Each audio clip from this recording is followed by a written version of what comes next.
కానీ ఆశ్రమ భేదాలు కానీ వర్ణాది భేదాలు కానీ కర్మకాండ విద్వత్తు కానీ అట్లాంటివి ఏమీ ఉండదు. అక్కడ కేవలం ఏమిటయ్యా అంటే ఆ రకమైన జిజ్ఞాస తప్ప.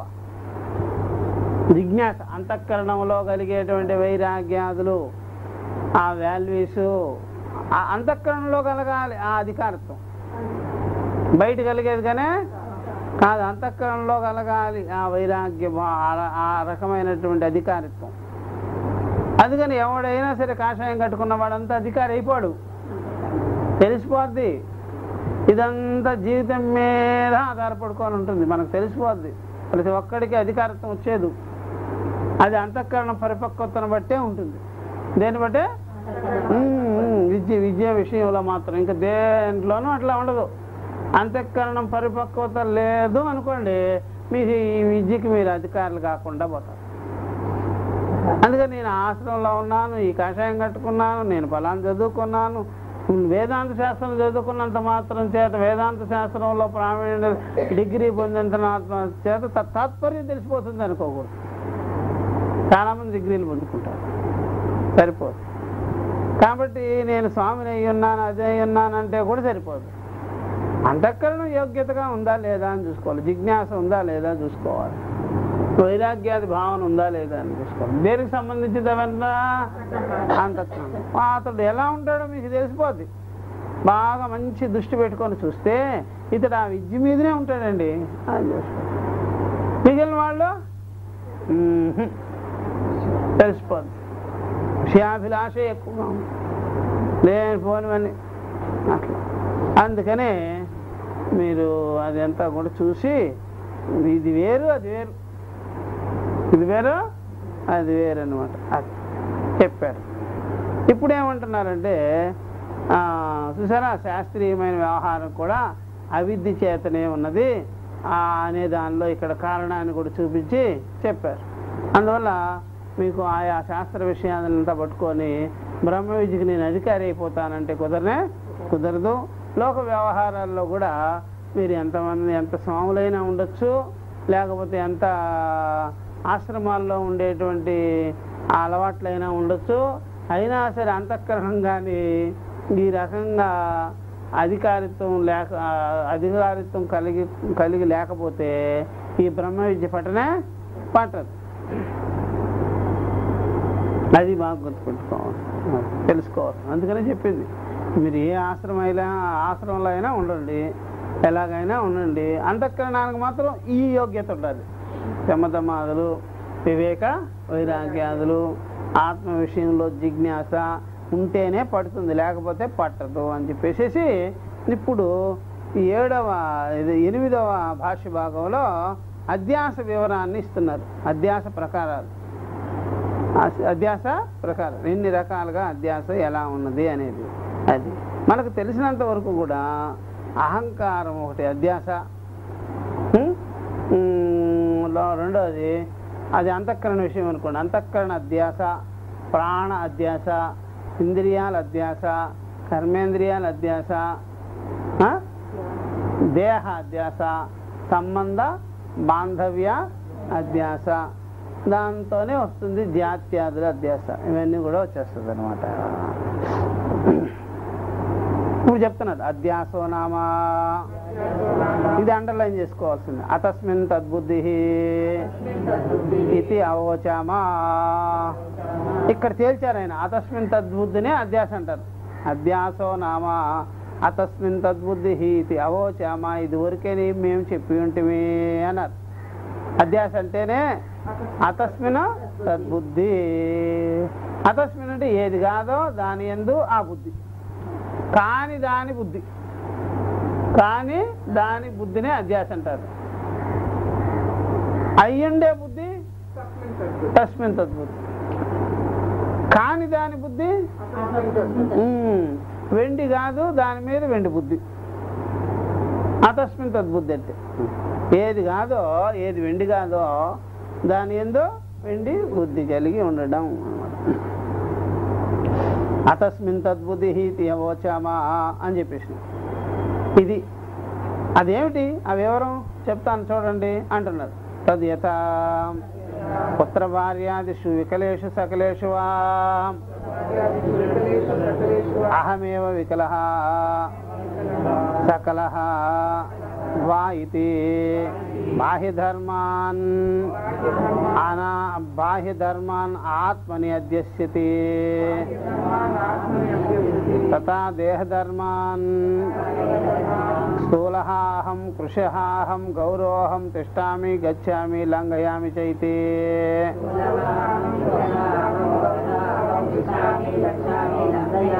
తథా ఇంద్రియధర్మాన్ మూకః కాణః క్లీబః బధిరః అంధః అహమితి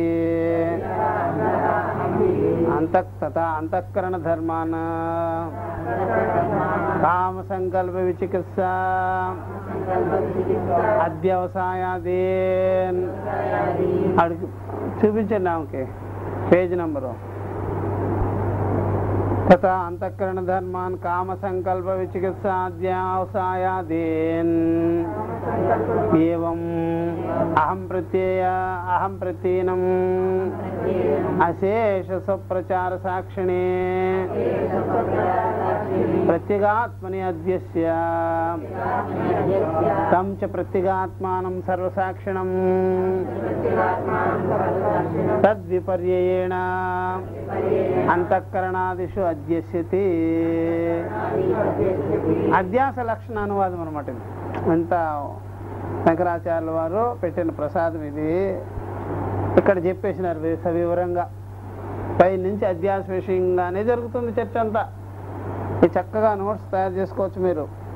అధ్యాస అంటేనే అతస్మిన్ తద్బుద్ధి. ఇదివరకు చెప్పింది ఏంటి? పరత్ర పూర్వదృష్ట అవభాస, పరత్ర స్మృతి రూప, పూర్వదృష్ట అవభాస. మన ఎదురుగా స్మృతి రూపమయ్యి పూర్వదృష్ట అవభాస. మన ఎదురుగా ఉండే వస్తువు ఇదివరకు చూసింది స్మృతి రూపంలో పెట్టుకొని ఇక్కడ తోచుతున్నది. అంటే ఎదురుగా ఉండే వస్తువుని ఉన్నదట్టుగా చూడటం వల్ల ఇదివరకు చూసిన దాని స్మృతి రూపంలో పెట్టుకొని ఇక్కడ మనకు తోచుతున్నది అన్నమాట. అంటే ఆ వ్యవహారాలన్నీ అంతే. అందుకనే మన వ్యవహారాలన్నీ ఎప్పుడైనా సరే మనం ఇట్లాగే చూస్తాము, ఇలాగే అనుకుంటుంటాం. అర్థమైందా? అది పెట్టేసినటువంటి అధ్యాసని ఎస్టాబ్లిష్ చేసేసినారు కదా, ప్రత్యపస్థాపితం చేసేసినారు కదా. ఎప్పుడైనా సరే భార్య అంటే ఇలా ఉండాలి అని మనసులో గుద్దేసుకున్నాం, ప్రింట్ వేసేసుకున్నాం. భార్య అంటే ఇలా ఉండాలి, భర్త అంటే ఇలా ఉండాలి అని. అక్కడ ఏం చేశారంటే భర్తకి వాళ్ళు ఇష్టం వచ్చినట్టుగా ఉండొచ్చు, భార్య అంటే అలా ఉండకూడదు అని ఒకటి రాసి పెట్టేసుకున్నాం. ఎక్కడ? బుద్ధులు. ఇప్పుడు ఏం చేస్తాడంటే వీడు వ్యవహారం చేసేటప్పుడు ఏం చేస్తాడంటే, అసలు మేము చదువుకుంది ఏంటి, విన్నదేమిటి, సమాజంలో ఉన్నది ఏంటంటే భార్య అంటే ఇలాగే ఉండాలి అని పెట్టేసుకున్నాం. అందుకని వాడు ఏం చేస్తాడంటే ఎప్పుడైనా సరే కొటేషన్ ఏంటి అంటే, వాళ్ళందరూ ఎలా జీవించారు భార్యలంతా, నువ్వు అలా జీవించవేంటి అని చెప్పేసుకుంటాడు.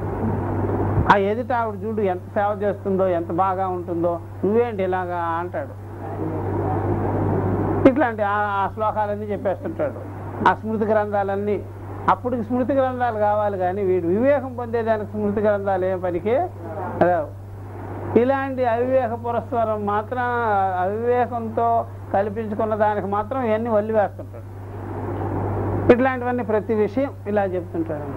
కొన్ని అలాగా తూచా తప్పగా మనకి ప్రింట్ అయిపోయినాయి అనమాట లోపంలో. ప్రతి ఒక్కటి ఇట్లాగా. ఎక్కువగా మన గృహాలలో వాడేదంతా ఏంటయ్యా అంటే శాస్త్రాలను వాడుతుంటారు కదా, అది ఎక్కువ భార్య మీదనే ప్రయోగం చేసేస్తుంటారు. అన్నీ నువ్వు ఇలా ఉండాలి, నువ్వు ఇలా ఉండాలి. మీరు ఎలా ఉండాలని ఎక్కడైనా చెప్పిందా?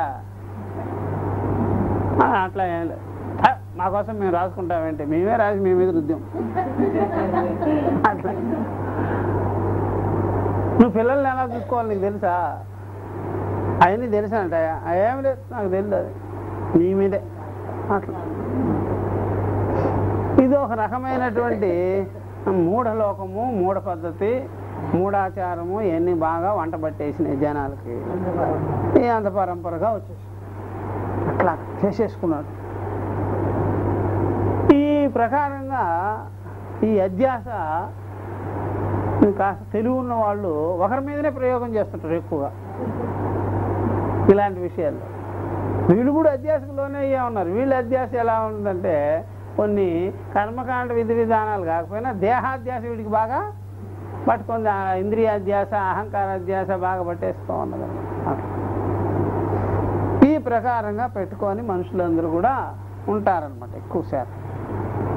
అందుకని అవి చెప్తూ ఉంటారు ఇట్లాగ ఉండాలి అట్లాగ ఉండాలని. ఇవన్నీ అధ్యాస విషయాలే. మీకు ఏది చెప్పినా అధ్యాస విషయాలే అనుకోండి. ఏది చెప్పినా అధ్యాసకు సంబంధించే ఉంటుంది. విధి నిషేధాలు అట్లా ఇట్లాగా అన్నీ అధ్యాసకు సంబంధించింది. గ్రహణాలన్నీ కూడా అధ్యాసకు సంబంధించింది. అక్కడేమి ఎవరికి గ్రహణం మనకే కాదు ఏం సంబంధం లేదు అసలు, ఉట్టిదే అవన్నీ. అవన్నీ లేనిపోయినవన్నీ చెప్పడం అనమాట. అవన్నీ ఎన్నో నక్షత్రాదులు ఎన్నో గ్రహాలు విశ్వంలో ఒకదానికొకటి తిరుగుతూ ఉంటుంది. అవి తిరిగినప్పుడు ఒకదాని నేడు ఇంకొక దాని మీద పడుతుంటుంది. అవేం మనకి ఏమన్నా గోచరమయ్యే విషయాలా? ఎన్నో అటు ఒకటి రెండు అట్లా మనం చెప్పుకుంటాం. అది చెప్పుకుంటే దాని సంగతి మనకెందుకు? ఇక్కడ మనకు ఎదురుగా స్కూటర్ వచ్చి గుద్దుతుందా లేదో చూసుకో. అది ఇదే గ్రహణం. ఏదో గోతులో పడతావా ఏదో చూసుకో. మనిషి క్లాష్ అయ్యి ఏమైనా పడతారా చూసుకోవాలి. అంతేగాని ఆ గ్రహాలతో మనకే పని, ఈ గ్రహాలతోనే మన పని. అట్లా అలాంటివి లేనిపోనివన్నీ కల్పన చేసి బాగా పెట్టేసినారు. అందువల్ల ఏది కాదో దాని యందు ఆ బుద్ధి పెట్టుకొని మనుషులు అధ్యాస చేసుకొని ఉన్నారు. తద్యత పుత్ర భార్యాదిషు వికలేషు సకలేషు పుత్రుడి యందు భార్య యందు ఆదిపదం చేత భర్త వాళ్ళు వీళ్ళు బంధువులు వాటి యందు అనమాట. వాళ్ళ యందు అధ్యాస కలిగిపోయింది. ఆ అధ్యాస ఎప్పుడైతే పడిపోయి ఉన్నదో అప్పుడు వికలేషు సకలేషు విషయం యందు వాళ్ళు వికలము అంటే వాళ్ళు ఎలా పడితే అలా ఉన్నారు, వంకర టెంకర్లుగా ఉన్నారు. వాళ్ళు బాగా లేదు, వాళ్ళ సుఖంగా లేదు, వాళ్ళకి దుఃఖం వచ్చింది, అశాంతి వచ్చింది, బాధలు వచ్చింది. అది వికలం అంటే.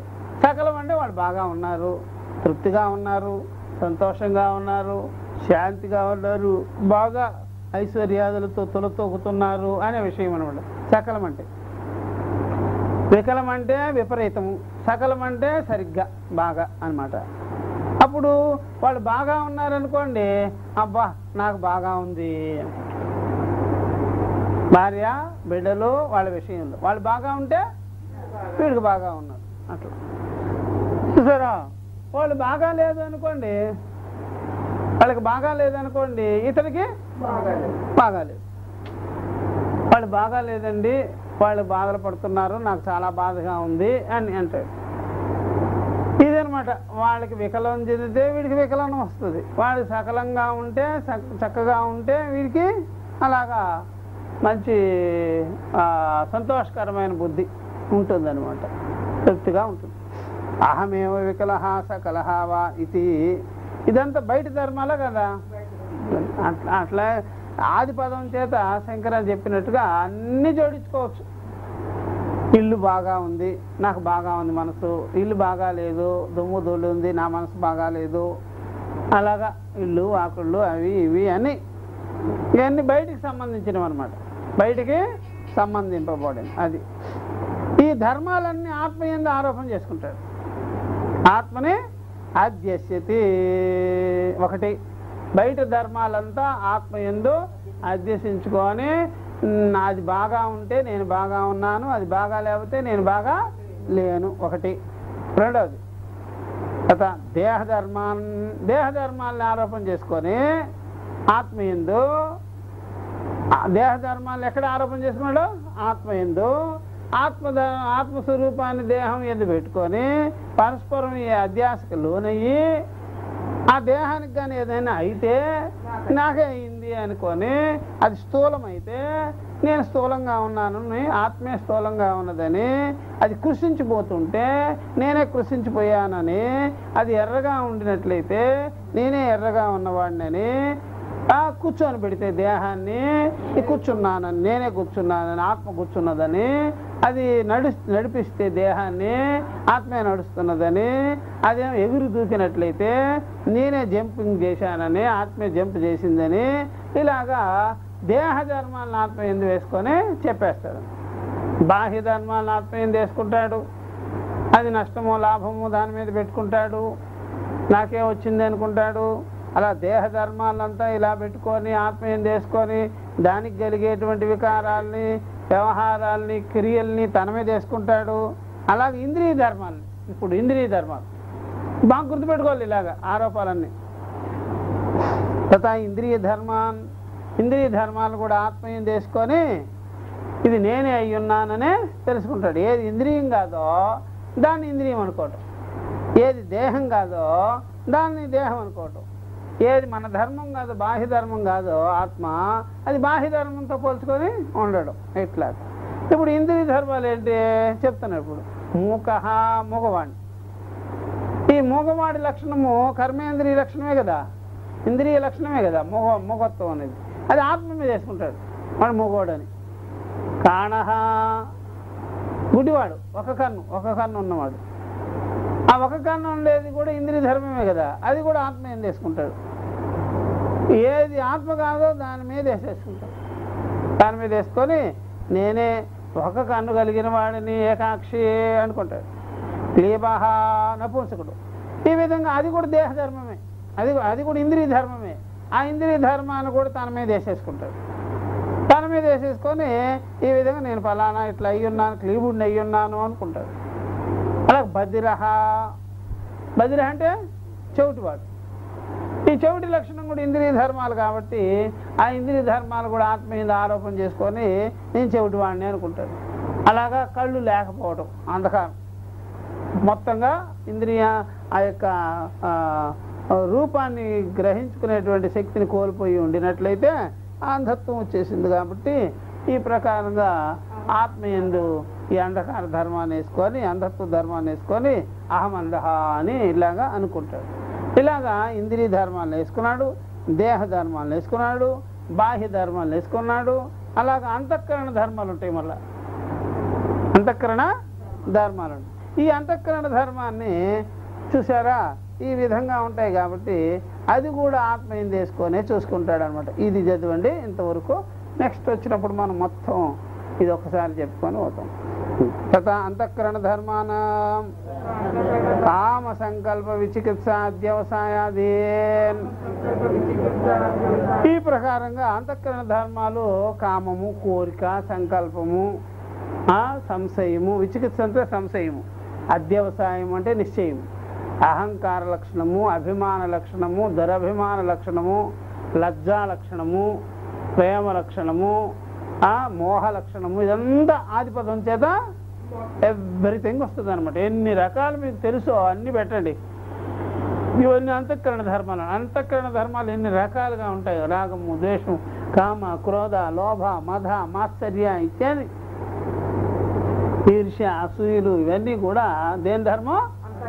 మనోధర్మాలు అనమాట. ఆ మనోధర్మాలంతా ఆత్మ మీద వేసుకొని నాకు కోరికలు ఉన్నాయి, ఆత్మే కోరిక విషయమై ఉన్నది, కోరికతో కూడుకోంది, సంకల్పాలతో కూడుకోంది, సంశయంతో కూడుకోనుంది, నిశ్చయాలతో కూడుకోంది, ఇలాగ ఆదిపదం చేత ఇంత పెట్టేసేయాలి. ఇలాగా అంతఃకరణ ధర్మాలు కూడా ఆత్మ ఏం చేసుకొని ఉంటాడనమాట. సరే, అంటే ఏది కాదో కాని దాన్ని వేసుకొని ఉంటాడు. అది ఏ ధర్మాలకి లోనయ్యేది కాదు ఆత్మ. కాని ధర్మాలంతా దాని మీద వేసేసి అలాగా తెలుసుకోవడం. ఏవం ఈ ప్రకారంగా అహం ప్రత్యయనం అశేష సుప్రచార సాక్షిణి, ఈ నేననే ప్రత్యయంగా ఉండేటువంటిది అది అనేక, అశేషం అంటే అనేక అనేక విషయాలకి సుప్రచార సాక్షిని, అనేక విషయాలన్నీ దాని ఎందుకు కనిపిస్తుంటాయి, దాని ముందుంటాయి. ఆ రకమైన విషయాలకి, విశేష వ్యవహారాలకి ఈ అహం ప్రతి స్వరూపంగా ఉండి ఆయన సాక్షి మాత్రంగా ప్రకాశిస్తూ ఉంటాడనమాట. ప్రతిగాత్మని సరా ఏవం అహం ప్రత్యనం, అహం ప్రత్యుడు ఆయన యొక్క స్వరూపం ఏంటయ్యా అంటే సాక్షి మాత్రుడుగా ప్రత్యేగాత్మ స్వరూపుడుగా ఉండి అశేషమైన ఈ వ్యవహారాలకి అశేషమైన ఈ విషయాల యొక్క ప్రచారానికి ఆయన సాక్షి మాత్రుడుగా ఉన్నాడను. దానిలో ఆరోపణ చేసేస్తాడు, సాక్షి ఎందు ఆరోపణ చేసేస్తాడు.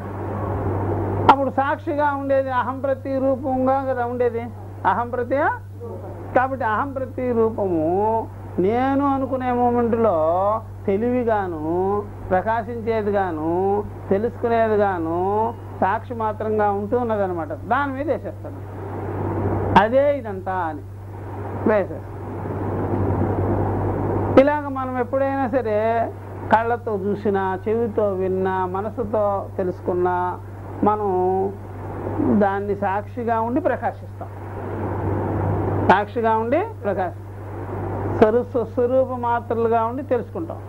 ఇది తెలుసుకునే మూమెంట్లో నాకే ఇది వచ్చేసింది, నేనే ఇది అయ్యి ఉన్నానని ఒక రకమైనటువంటి భావాధ్యాస పడిపోయి, జ్ఞానాధ్యాస పడిపోయి, భావాధ్యాస జ్ఞానాధ్యాస పడిపోయి ఇలాగ తెలుసుకున్నాడు మనిషి, నాకుంది ఇదంతా. ప్రత్యేగాత్మని అధ్యస్య, ఈ ప్రత్యేగాత్మ ఏంది అధ్యసించుకొని తంచ ప్రత్యేగాత్మానం, ఇలాంటి ప్రత్యేగాత్మ స్వరూపాన్ని సర్వసాక్షిణం, ప్రత్యేగాత్మ స్వరూపుడుగా ఉన్నాడు ఆయన. అహం ప్రతి రూపుడుగా మనకు గోచరం. అహం ప్రతి రూపం యొక్క నిజమేమిటి అంటే ప్రత్యేగాత్మ స్వరూపం. ప్రత్యేగాత్మ యొక్క లక్షణం ఏమిటి అంటే సర్వసాక్షిత్వం, అన్నిటికీ అంతరాత్మే కదా అన్నిటిని తెలుసుకునేది. అది అంతరాత్మే. ఏదైనా సరే ఒక స్వీట్ పదార్థంలో అంతటా వ్యాపించుకో ఉండేది ఎవరు? తీపే. అది అంతరాత్మ అంటారు, స్వీటే వ్యాపించుకో. అట్లాగా దేహేంద్రియాలు మొత్తం కలిపి ఎవరు వ్యాపించుకోమన్నారు? అంతరాత్ముడు. అంతరాత్మ ప్రత్యేగాత్మ అంటే ఈ ప్రత్యేగాత్ముడే అహం ప్రతి రూపంలో పలుకగలుగుతాడు నేనని. నేను సర్వసాక్షి అనమాట. ఈ నేననేవాడెవరో సర్వసాక్షి. పైకి మాత్రం నేను అంటున్నాడు. అసలు తన యొక్క స్వభావం ఏంటంటే సాక్షి మాత్రంగా, తెలివి మాత్రంగా ఉండి తెలుసుకోవాలి. దాని వివేకం సరిగ్గా చేయకపోతే దేహధర్మాల్ని ఆపాదించుకొని ఈ నేనంటే దేహవంతుడే, ఇంద్రియవంతుడే, మనోవంతుడే, ప్రాణవంతుడే అని పెట్టేసుకోవడం జరిగిపోయిందనమాట. ఇలాగా ప్రత్యేగాత్మని అధ్యస్య తంచ ప్రత్యేగాత్మానం సర్వసాక్షిణం, ఈ ప్రత్యేగాత్మ స్వరూపుడైన సర్వసాక్షి అయిన ఆయనని తద్విపర్యేణ దానికి విపరీతంగా ఉండేటువంటి అంతఃకరణాది ధర్మాలని ఆదిషు, అంతఃకరణాదిషు అంటే అంతఃకరణాదులు యందు అధ్యసించుకొని మనము ఇలా తెలుసుకోనున్నాము అని చెప్పేసినాడు. ఏది అంతఃకరణాధ్యాస వేసి ఆత్మయందు ప్రత్యేగాత్మయందు, అలాగే ప్రాణాధ్యాస వేసి, దేహాధ్యాస వేసి, ఇంద్రియాధ్యాస వేసి, బాహ్యాధ్యాస వేసి, ఇట్లాగ సంబంధ బాంధవ్యాది అధ్యాస వేసి తెలుసుకొని ఉన్నాం. కాబట్టి ఈ అధ్యాసకు లోబడే ఎవరైనా పని వ్యవహారం చేస్తూ ఉన్నారు అని చెప్పేసి దానికి భిన్నంగా తద్విపర్యేణ అంతఃకరణాదిషు అధ్యస్యతి. ఇలాగా ఒకదాని ధర్మాలు ఒకటి వేసుకొని ఉన్నాము. ఏది కాదో దాన్ని అలాగా తెలుసుకొని ఉన్నాము. ఆత్మ ఏది కాదు, ఇదేది కాదు, అంతఃకరణాదులు ఏది కాదు, దాని యందు ఇదంతా వేసుకొని తెలుసుకొని ఉన్నాము. ఇలాగ ఆత్మ యందు ఈ అనాత్మ ధర్మాలు, అనాత్మ శరీరాది వాటి యందు ఆత్మధర్మము వేసుకొని విపరీతంగా తెలుసుకొని ఉన్నాం. కాబట్టి దీన్ని అతస్మిన్ తద్బుద్ధి అంటారు. ఏది కాదో ఆ ప్రకారంగా అది అనుకొని ఉండడం అనేది జరిగి ఉన్నది. ఇలాగా సర్వలోకుల వ్యవహారం అంతా ఇలాగే ఉంది. ఇప్పుడు విడగొట్టాలి కదా. ఇంతవరకు చెప్పిన తర్వాత ఈ తర్వాత ఏం చేశారంటే ఈ అవిద్యా నివృత్తి మీరు చేసుకోవాలంటే వేదాంతాన్ని తప్ప ఇంకెవరిని ఆశ్రయించినా ఏమి కానీ ఒక్కసారి ఇది చెప్పేసేసండి. ఈసారి వచ్చిన తర్వాత దీని మీద చెప్తాం. ఏవం అయం అనాది అనంతః నైసర్గికః అధ్యాసః మిథ్యా ప్రత్యయ రూపః కర్తృత్వ భోక్తృత్వ ప్రవర్తకః సర్వలోక ప్రత్యక్షః అస్య అనర్థహేతోః ప్రహాణాయా ఆత్మయేకత్వ విద్యా ప్రతిపత్తయే సర్వే వేదాంతాః ఆరభ్యంతే యథా చ అయం అర్థః సర్వేషాం వేదాంతానాం తథా వయం అస్యాం శారీరకమీమాంసాయాం ప్రదర్శయిష్యామః ఏవం అయం అనాదిః. ఇదేమి ఇప్పుడుది కాదు, ఆది లేనిది. అది మొదలు కనిపెట్టలేరు దీంట్లో. అనంతః ఇది అంత త్వరగా అంతమయ్యే లక్షణంగా కనిపించటం లేదు. అనంతః అంతమయ్యేది కాదు, ఇది ఒకానొకడికి మాత్రమే అతడు తెలుసుకోగలుగుతాడు. మీ అందరికీ అలాగ సరిపోదు, అలా చేయలేరు. నైసర్గిక ఇది స్వభావంగానే ఏర్పడి ఉన్నది. దీన్ని ఏ కాలేజీలకు వెళ్ళి ఏ గురుకులాలకు వెళ్ళి నేర్చుకోవాల్సిన విషయం కానీ కాదు, పుట్టుకతోనే వస్తుంది. అది నైసర్గిక అధ్యాసః మిథ్యా ప్రత్యయ రూపః తప్పు తెలివితో కూడినది. మిథ్యా ప్రత్యయం తప్పు ధారణతో కూడిన విషయము. మరి ఎలా ఉంది? కర్తృత్వ భోక్తృత్వ ప్రవర్తక కర్తృత్వాన్ని భోక్తృత్వాన్ని కలిగించి ప్రవర్తింపజేసేదిగా ఉంది.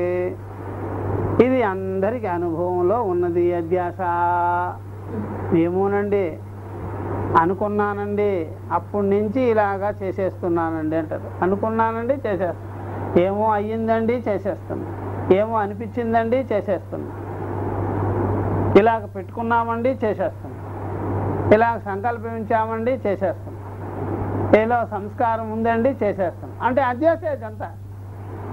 అనుకున్నాం చేసేస్తున్నాం, సంకల్పించాం చేసేస్తున్నాం, నా మనసులో అనిపించింది చేసేస్తున్నాం, ఏదో గొడవ లోపల కెలికింది చేసేస్తున్నాము. అంటే ఇదంతా అధ్యాస అనమాట. అంటే దానికి లోబడి చేస్తున్నాం. మొదలు పెట్టాం కదండి, తప్పదు మరి. వేలు పెట్టాం కదండి, తప్పదు మరి. ఇరుక్కున్నాం కదండి, తప్పదు మరి. ఒకసారి అనేసాం కదండి, తప్పదు మరి. భావించుకున్నాం కదండి, తప్పదు మరి.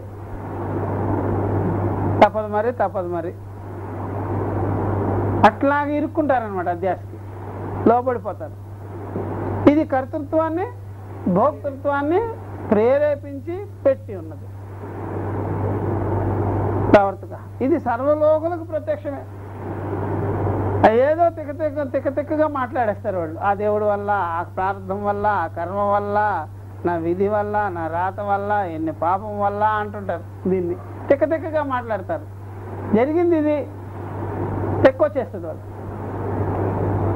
అస్య అనర్థహేతో, ఈ అనర్థహేతు అనర్థ కారణం అనమాట.